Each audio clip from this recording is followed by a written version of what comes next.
Hey folks, hey folks, hey folks, hey folks. All right, let me get into some of your questions. I'm going to jump into things today. Really interesting week that we have had here. Let me start with a bunch of questions and try and pull them together.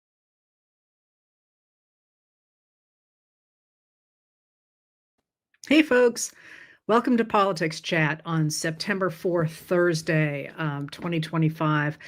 The news is just like a fire hose. It is just like a fire hose. So take a deep breath if you need to. And it is, as I say, okay to look away and go do something else. But I will do what I can to make some sense out of it for you today. The place, actually, let me say hi to people first. Oak Grove Village, it looked like Illinois, Kansas, Florida. Yeah, exactly, Rebecca. I was going to call somebody out. Oh, I know what I was going to tell you. I was going to do some of the clock history for the person who asked for it today. I don't think we have time, but I will. At some point, I will do more with clock history and time history.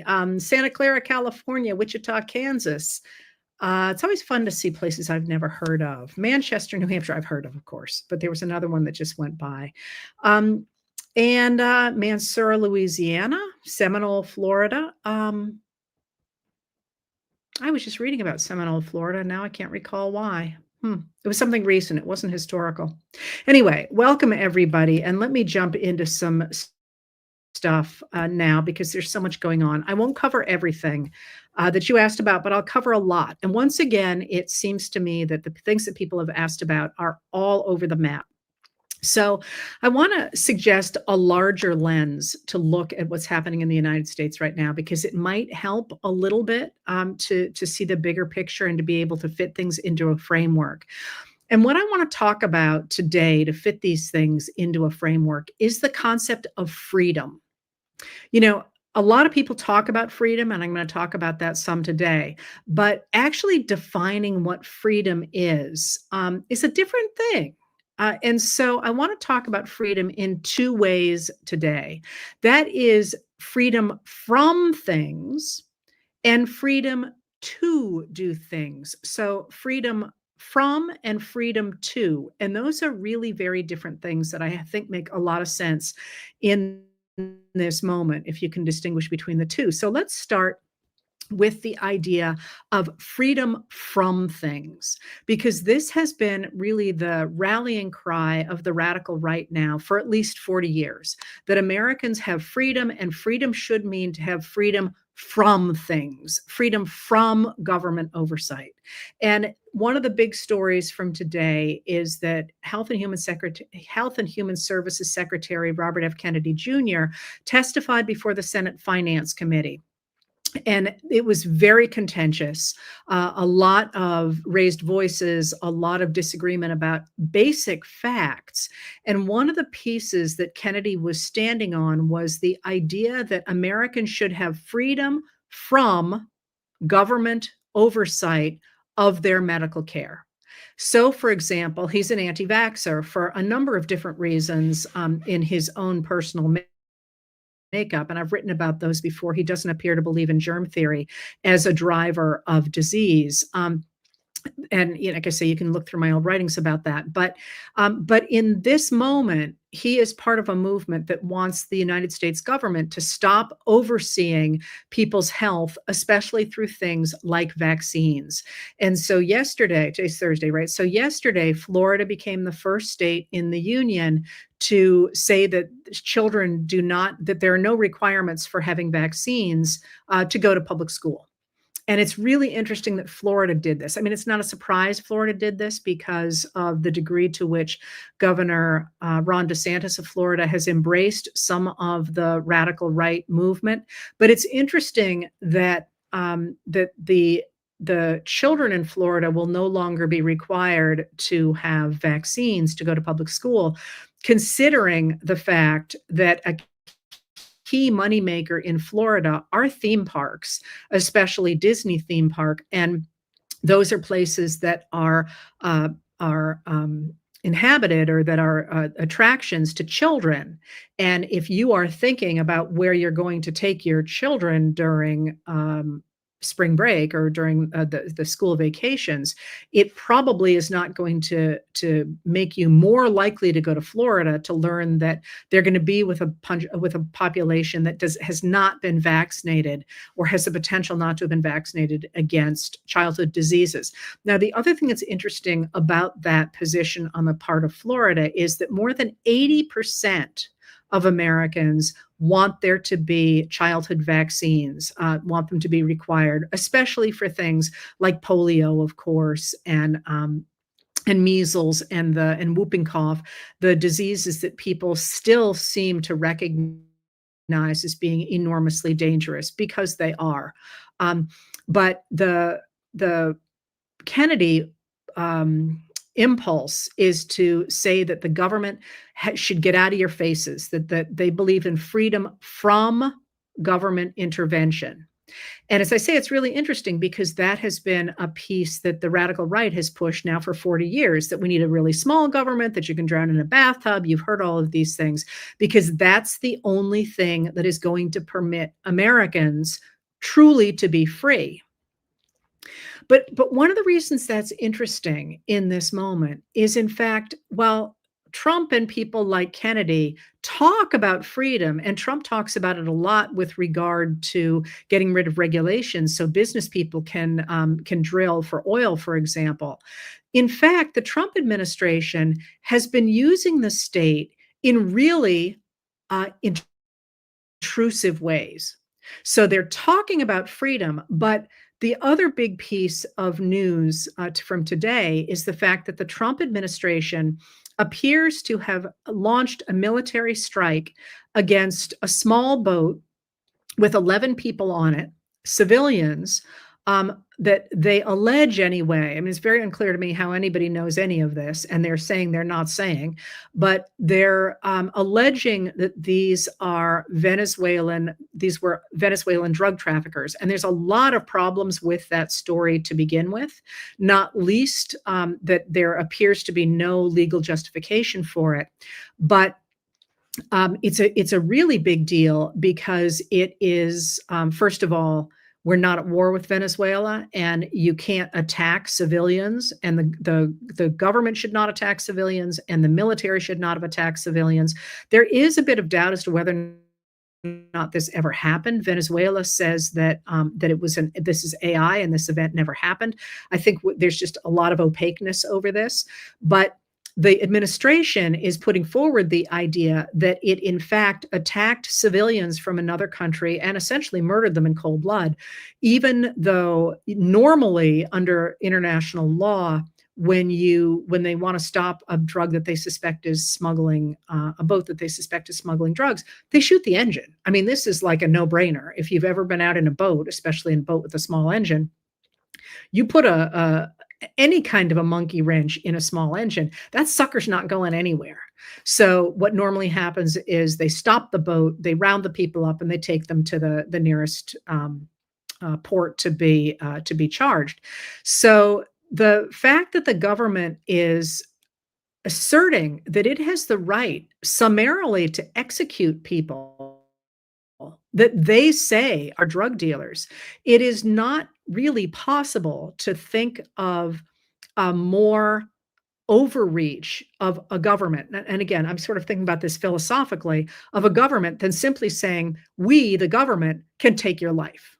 So for a party that has always stood for freedom from government, we now have a Republican president in power who says, I have the power to take your life if I think it's the right thing to do, which is hardly freedom from the government.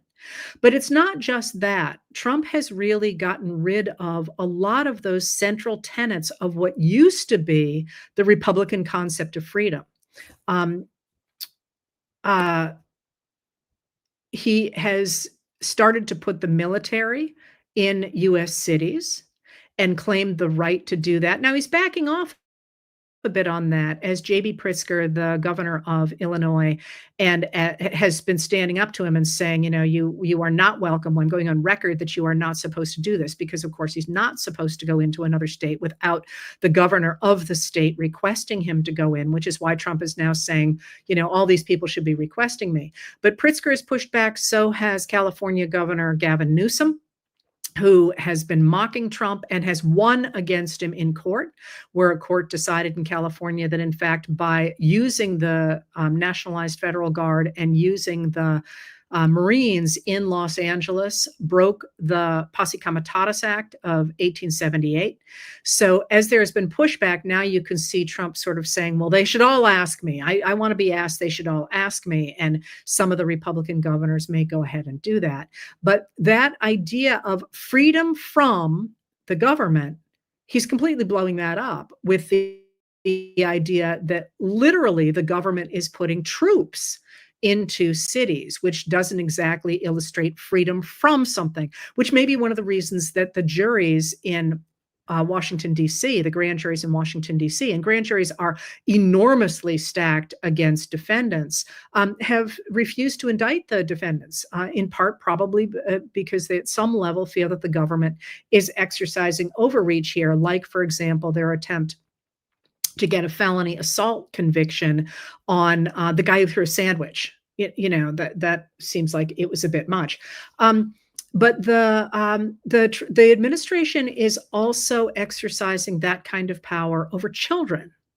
And again, if you're thinking about freedom from something, the idea that the Trump administration rounded up children in the middle of the night and put them on planes unaccompanied, people as young as 10, to send them to Guatemala. Again, that's not freedom from something. That is an extremely heavy-handed government.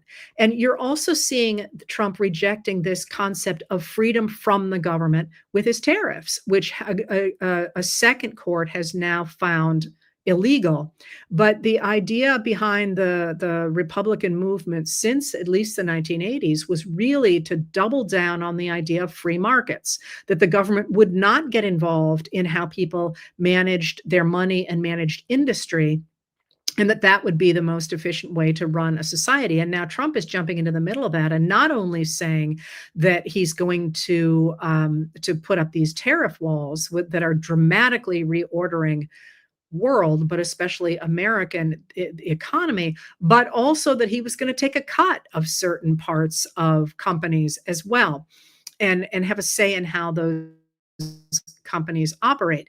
So that idea of freedom from things that the Republicans clung to so tightly has really just evaporated under Trump. And I think that's a really interesting change that we have had.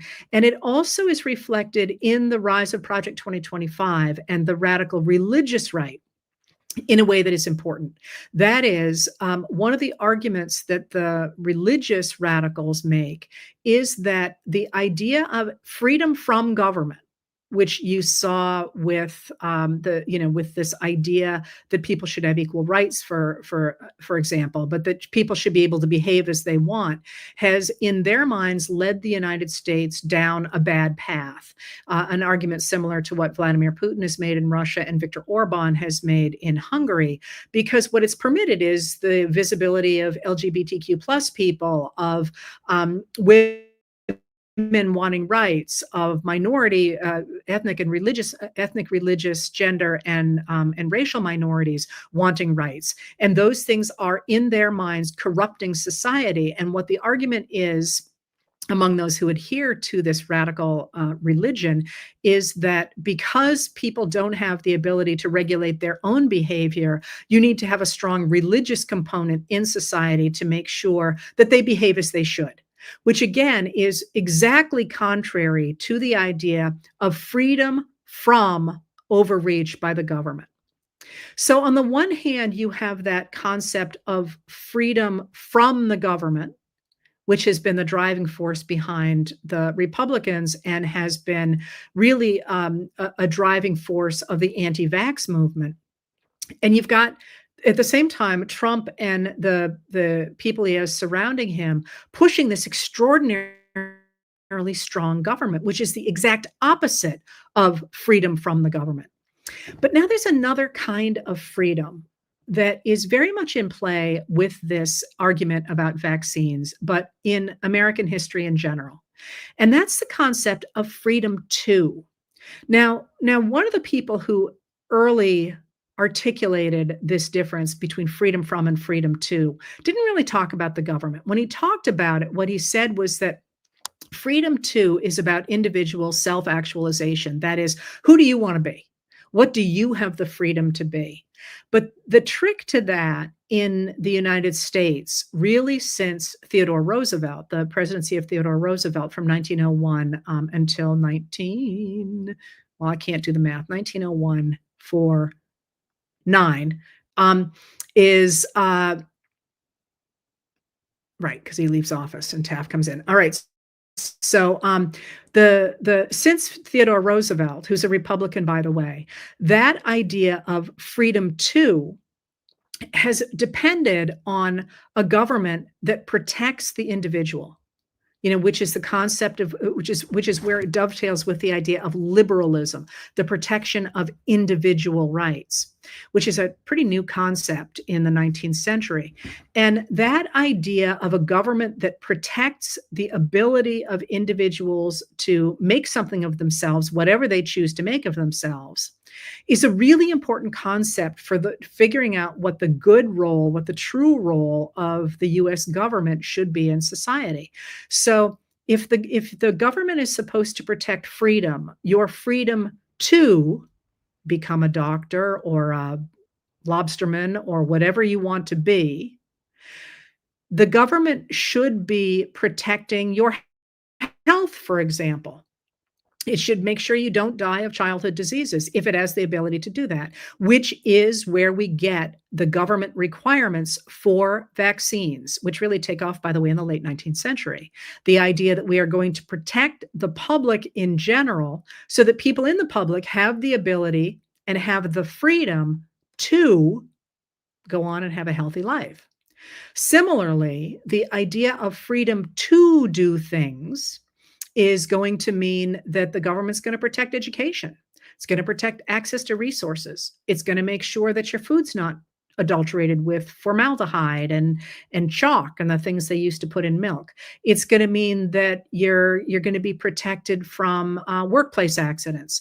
It's going to make sure that there are protections in place that enable people to do things, have the freedom to do things.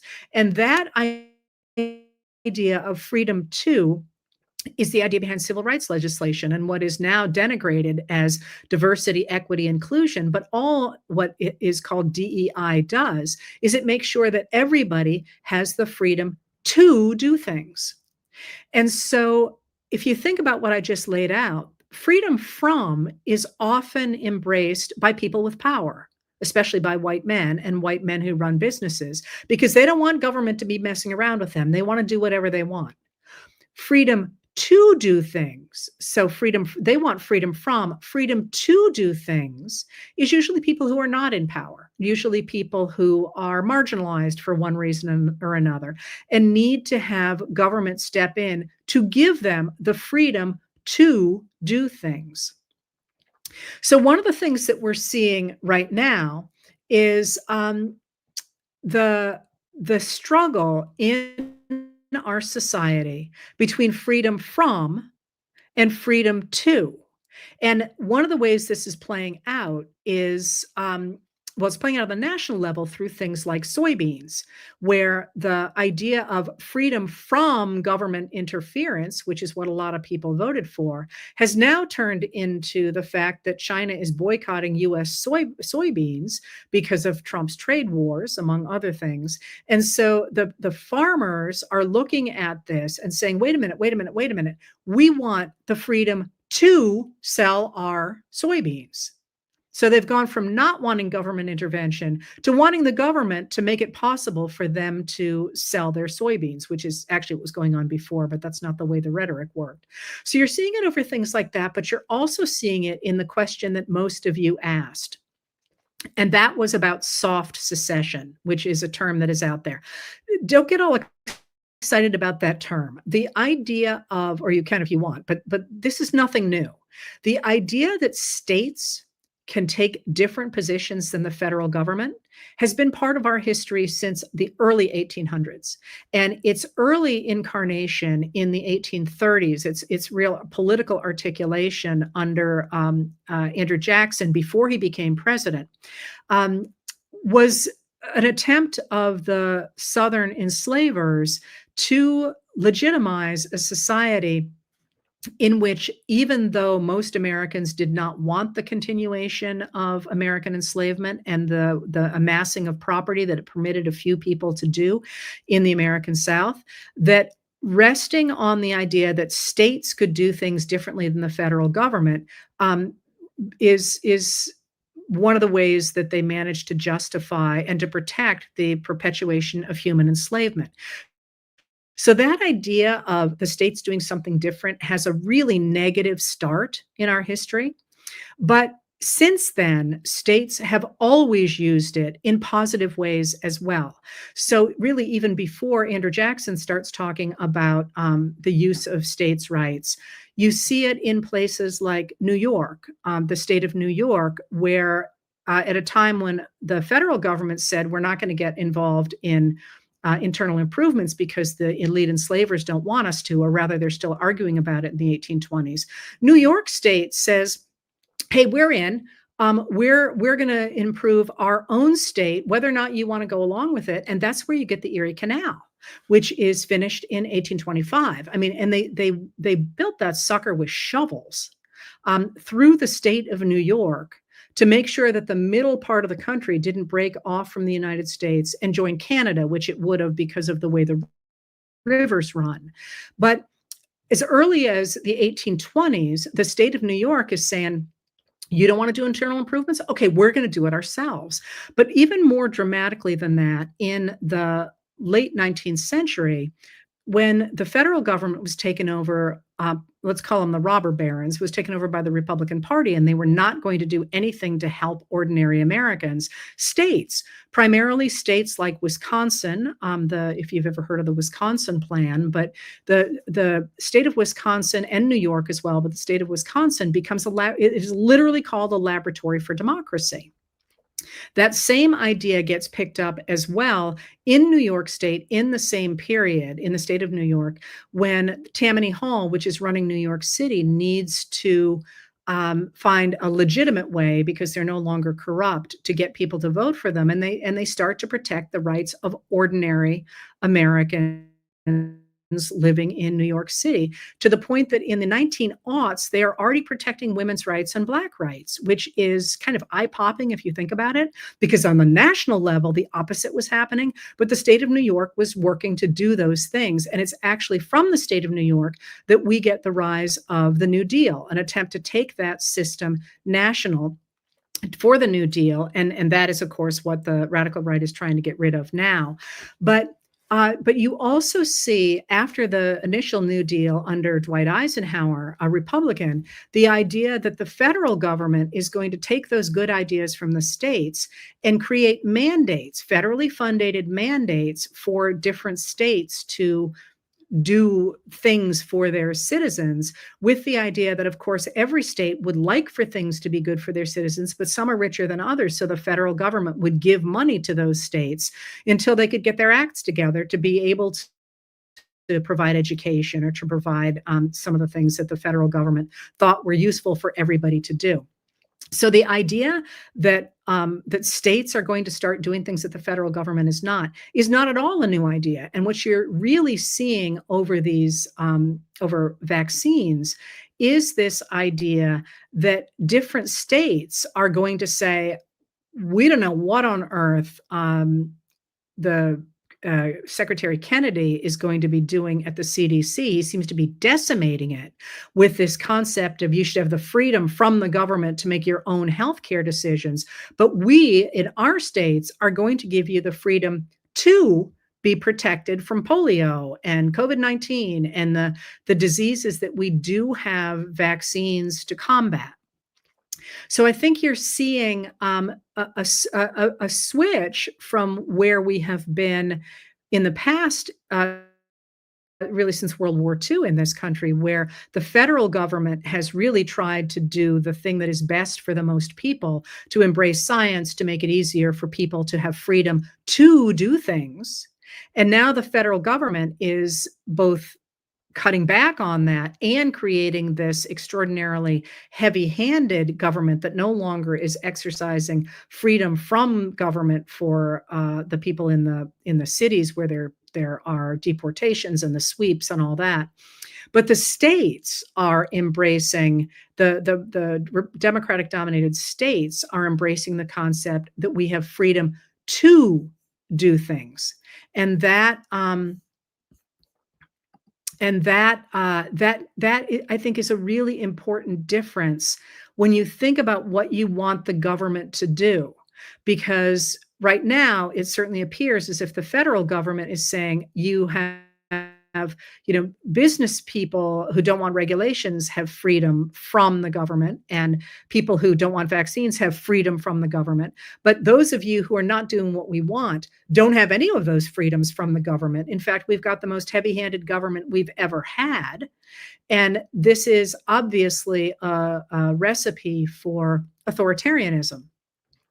But just as deeply in American history as as the freedom from government, we have a government that has said we have freedom to do things. We have freedom to build the Erie Canal. We have freedom to have food that is not polluted, to have clean water, to have clean air, to have access to health care, which Theodore Roosevelt was the first to bring up in the 1900s, to have education, to have science-based medicine.